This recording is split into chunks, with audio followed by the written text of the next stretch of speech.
We're going to talk more about Jackson Merrill later on, just because it's painful to watch him struggle because it's bothering him so much. And the thing is, and I mentioned a couple of days ago, Jackson Merrill, this is like the first time. I mean, I haven't followed his entire life, obviously. But just knowing from a standpoint of coaching high school sports and seeing youth sports, the players that make it to this level at the major league level or in the NFL or the NBA or anything like that, they've never not been the greatest player on their team. So when you watch high school games, if you got kids in high school or you're watching even youth, like your youth players, I'm telling you right now, like as much as you think little Johnny's good, you will know if he's a professional, potentially could be a professional talent based on a couple of things. Obviously, height is a big thing. So, and I try to tell parents this in the nicest way because parents love their kids, right? I mean, they adore their kids. I'm not a parent, so I'm not at that level yet. People always say when you have kids, and when I do eventually have kids, it changes your worldview a lot, right? So, from that perspective, just understand I don't have kids. But I do understand, like a lot of parents are going to be all about, their kid all the time, it makes a lot of sense. And when I try to tell parents the nicest way, just experience with the recruiting, okay? Just experience with college coaches showing up. And no, obviously this is football, but it definitely applies to a lot of other areas and a lot of other sports. Size is like number one. So if you look at yourself and you're just a parent and you got a kid that you think is going to be really good, he's a really good athlete, right? At a young age. If you look at you and your wife, or you look at you and your husband, and neither of you are 6 feet tall, and nobody in your family is 6 feet tall, and your kid probably is not going to be 6 feet tall, it's going to be very hard for your kid, your child to may play at the next level. It's just factual. And there's a lot of great players that I've coached over the years. There's a lot of great players I've seen at the high school level that are really, really good high school players that are 1 inch too small or 2 inches too small. And they're like 5'11, 5'10. It's not even like they're small athletes, right? So that's a big play. The other one is just natural ability. And you see these kids. Like there's a kid we have right now at Cathedral that's one of my corners that is arguably one of the most athletic kids I've ever seen. Actually, we have two. There's two kids that I think are just far above everybody else in terms of athleticism. One of them plays receiver. He runs routes better than D1 college players right now. That's what I thought. We have a receivers coach. His name is Quinn Early. Some of you might have heard of him. Played in the NFL for a long period of time. Played for the Chargers here. Guy knows his stuff. He said, I've never seen a kid at this level run routes like he runs. He's very athletic. He is drastically better than all the other kids. The other one, the one that I coach on defense, has like 35 offers. His natural instinct and athleticism is just far beyond everybody else. These are two kids that have never struggled in terms of on-field performance in their life. They've always been the best player. They're not at that level yet, but these are the type of players that you see on Sundays. Really, you see on Saturdays, and then you see on Sundays. It's a different level. You could say that about a lot of players that have rolled through here. Like Reggie Bush. Like go back and think about Reggie Bush's highlights. Reggie Bush was a man playing with children. Watch his Helix highlights. He is by far the best athlete on the field. It's not even close. It's not even close. I remember when I was in 8th grade, I was going to go to Cathedral. I went to Catholic school. My mom went to uni, so it was going to probably be Cathedral anyway. And I remember going to watch Tyler Gaffney play because when I was in 8th grade, Tyler Gaffney was a senior at Cathedral. He was unbelievable. He was a man playing with children. There's a highlight against Lincoln where he's dragging a kid 10 yards into the end zone. He's just hanging on his foot. The guy was a man playing with children. That is an athlete that has never not been the best player on his team. I mean, think about some of the greatest San Diego athletes that you've ever seen, right? Now think about Tyler Gaffney. Tyler Gaffney looked really good at Stanford. He wasn't the best player on his team. Played 2 sports, still a phenomenal athlete. And then he goes to the NFL, practice player for the Patriots, won 2 Super Bowls, just because he's part of the organization. It didn't really translate up there. Think about how great of an athlete he was. Think about Reggie Bush. Reggie Bush had a phenomenal high school career and even almost better college career at USC. And then he was a solid running back in the National Football League. So what am I getting at with this when it comes to like Jackson Merrill? These are all of these players that have been just elite athletes at a young age. Like, there's no way that Jackson Merrill was an athlete at any point in his life where he wasn't the best athlete on the field. Now, I will say this. Jackson Merrill did shoot up in terms of height his senior year to the size that he is now. That's a major factor. But even at his size, playing soccer and playing baseball, if you got A.J. Preller going out there to watch you play, you're not an above average high school player. You are a phenomenal high school player. They showed Manny Machado highlights of him in high school yesterday for the game. I was watching. He looked just like Manny right now, just in high school form. I'm like, how do you get this guy out at the high school level? So he probably never struggled at the high school level. He was a first-round draft pick. And in the minor leagues, he had always been successful. They flew up, brought him up to Double-A quick, brought him up to the majors super fast. I mean, if you look at it, they were a team, he is a player that is just never had any type of struggle. Now, he goes from being the best ever in every team that he's been on to being now a really good player. He's one of the better players in Major League Baseball, talent-wise, all over the place. He's not the best team on the Padres. He's not the best player in the Padres. He's not the best player in the league. And now for the first time ever, he is not having the success that he has always had. That's very difficult to experience at the major league level. That's why a lot of organizations try to keep players down a little bit so they go through some type of failure so they can learn how to overcome said failure in the minors where it doesn't matter, where the wins and losses don't matter, and you're not relying on the kid to help carry your team. Right now, Jackson Merrill's going through that. And without taking a deeper dive into stretches of him being in the minor leagues, this is probably, in the first time in his life, the biggest struggle he has ever had in terms of on the field. And that's what we're talking about. Like, we don't know him personally. I don't know anything off the field. I mean, there's a lot of stuff that happens in people. People go through a lot of stuff in life.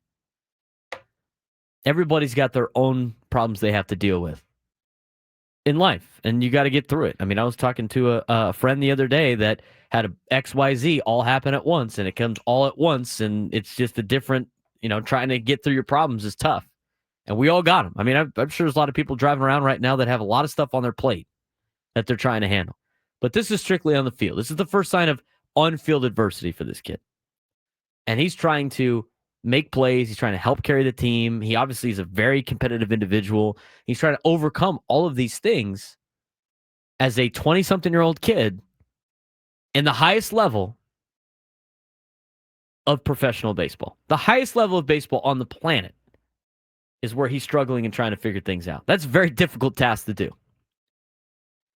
So when you look at a guy like Jackson Merrill and you look the way he's struggling, and I'm not saying they pulled him up too early. I mean, this was bound to happen. And the thing is, despite all of his struggles, he's still hitting 266. It's not like he's hitting a $150, right? Like Corbin Carroll last year went through a ton of struggles. And it looked way worse than Jackson Merrill. And Jackson Merrill, on top of that, had to deal with injuries. He had the hamstring that sent him back. He had the concussion for 7 days. He comes back from the concussion, gets robbed of a home run. He's gotten robbed a couple of times. So all of a sudden, it starts to mount a little bit. You're trying to find success, and it leads up. You finally get a good hit on a ball, and all of a sudden, it gets taken away. I mean, we saw Xander Bogaerts go through that for 3 months. You guys wanted him cut. It's going to happen. You're seeing that with Fernando. Fernando's starting to play his way out of it. But the only thing that can really change, it's not going to be mechanics. It's not going to be who the hitting coach is. It's not going to be Mike Schilt. It's going to come down to the individual player. It comes down to them and figuring out ways to get out of these problems. That's what makes them elite athletes. That's why some guys with a lot of talent don't do well at the next level, because there's a mental side to this. And I have full confidence in guys like Fernando, who's starting to play his way out of it a little bit, and guys like Jackson Merrill, that they're going to play their way out of this. We've talked about the maturity of Jackson Merrill for the age that he is and what he has done in the clubhouse, what he says in post-game press conferences. I mean, these are things that it's going to turn around for him eventually. He's going to figure it out. And he said it and it was quoted in the daily newsletter from Kevin Acee about his struggles and how it's difficult for him to just try to not think about it. Because when you start thinking about it, it's going to get worse. We talked about that with Xander Bogaerts. I mean, Xander Bogaerts is like trying to fix his swing. During this long stretch that he had where he was awful, he's trying to fix his swing in the middle of at-bats. You can't do that. When you're in a slump, in any type of aspect, right? And you're trying to actively fix things during the task, it never ends well. You could be on the golf course trying to make it through a couple of holes and you're just in a rut, and you could, theoretically have the yips. I don't think Jackson Merrill's got that. And you're trying to make adjustments in your drive on the tee box, that's going to be a slice. You're trying to do it in the and on the fairway or in the rough, trying to get a nice little chip, that's chunked. It's hard to do. And this guy's trying to do it at the highest level possible. You see his body language and you see him after a strike. I mean, he looks like he's seen a ghost when he leaves the batter's box. And it's natural. It's reacting the same as anybody else would react in that particular instance. I do want to get to this. I don't know if Frank, did you have time to download it? Torey Lovello on Ben and Woods. Oh, not yet, no. Because he does a good job explaining Corbin Carroll getting through a sophomore slump. And I don't even think you're at a level yet where Jackson Merrill is in a sophomore slump. He's in a slump in general. A sophomore slump means he hits around 200 in his second year of baseball after putting up big numbers in his first year and his rookie year, and he makes an all-star game. Sophomore slump is you have the entire season, you just suck. That hasn't been the case. Here's Torey Lovello on with Ben and Woods talking about what the Diamondbacks went through with Corbin Carroll, another young player in Major League Baseball, young star, and how he was able to deal with it. Yeah, first of all, I want to talk about Jackson Merrill and compliment the Padres and AJ and how they drafted him and developed him and put him through the system. And he's a really, really good player. At the end of the day, he's doing fine. He's going to be just fine. And these are just normal growing pains that young players have to go through. This is a very tough level. I think what happened with Corbin last year is that the league made some adjustments to him. He was trying to counterpunch. He was just late to figure out how to pull that off. And he became very hyper-focused on certain things that he probably didn't need to. And young players have young minds, and they go through young moments. And I think that was Corbin's stumbling block for the first couple months of the season last year, is that, okay, well, I know I can't hit this pitch. Mike Trout can't hit this pitch. Aaron Judge can't hit this pitch. But I'm going to try to figure out how to hit every pitch in every zone. What we've talked about with him is just shrink the zone, go to your strength, stick to your strength, and work through the pitches that you can't hit a different way. And I think he got back to his strengths. And rather than focusing on limitations, young players try to have no limitations when they step on a baseball field. And that's just the championship mindset that Corbin Carroll has. He's unbelievable. I wish you guys would get a chance to see what I see and talk to him the way I get to talk to him. Like, he's just a different breed, and he wanted to be the perfect baseball player. Nobody's perfect. You strive for excellence. I think that's what young players finally realize when they come out the other side. It's a lot of insightful things from Torey Lovello, who is one of the best. I think he's one of the best managers in Major League Baseball. I mean, you could just tell based on that right there. He had a great interview this morning on Ben and Woods. And if you haven't heard it already, go back and listen. All of our shows can be downloaded and listened to as podcasts in podcast form, on demand audio, wherever you get your podcasts. We're on Apple Music, we're on Spotify, wherever you get your podcasts. You can find our shows by just searching for them. Search the Braden Soprano Show. You can find our interviews. So if you go find Ben and Woods, you can go download and listen to that interview that they had with Torey Lovullo. It was really great. And he said a lot of good things. I mean, he compliments the Padres, obviously, with Jackson Merrill. There's a mutual respect there. I mean, Torey Lovullo gave Manny Machado a tip of the cap yesterday during their little presentation. It was a nice little gesture before the game started. But there was a lot of things that Torey Lovullo talked about in that particular excerpt that is totally true. I mean, young people in general, I would consider myself young, but I'm not as young as, these particular players. But when you are what you've done forever, and you're young, and you got money, and all this other stuff, you are even more so invincible than any type of young person. I remember listening to this in high school when I was playing high school football. Our head coach Sean Doyle said, "You guys think you're invincible at this age," and that I think that's true from 15 all the way to 25, 26. I think you see it with 27, 28-year-olds, basically 15 to about 30. You think you're invincible. You see it with, the way people that are young live their lives and everything like that. You're at the top of your game, most athletic you'll be in your lifetime. You feel like you can accomplish anything, excited for the world, everything like that. You think you're invincible. And so these guys, as Torey Lovullo laid out, they think they can go out there and be perfect on a baseball field in a game that's not a game on perfection. I mean, it's the most imperfect game you can think of. It's the biggest game of failure. Yet a lot of young players, especially the young stars, like a Corbin Carroll, like a Jackson Merrill, they come up thinking they're going to be in a spot where they can they could do anything. And so they start, as Torey Lovullo said, they start working on things and trying to attack pitches that they can't attack because nobody can attack. It's very interesting that the things that he said, but what they did with Corbin Carroll is something that obviously I think the Padres might be working on with Jackson Merrill, is focusing on your strengths, understanding what makes you good and being really good at that.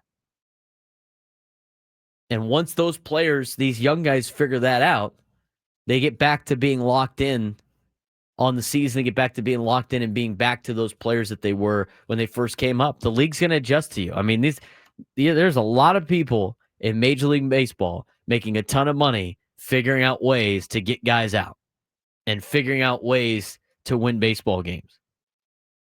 You got some of the greatest minds in the sport trying to find little angles and watching video on trying to get the best players at this sport in the world out on a daily basis. And Major League Baseball has made the adjustment on Jackson Merrill. And now the question is, can Jackson Merrill make that adjustment back to Major League Baseball? I think he can. It just might take a little bit of time. I love what they did with moving him down in the order to number 5. Unfortunately for Jackson, he's got to do a lot of the heavy lifting right now with the team with the way the offense is playing.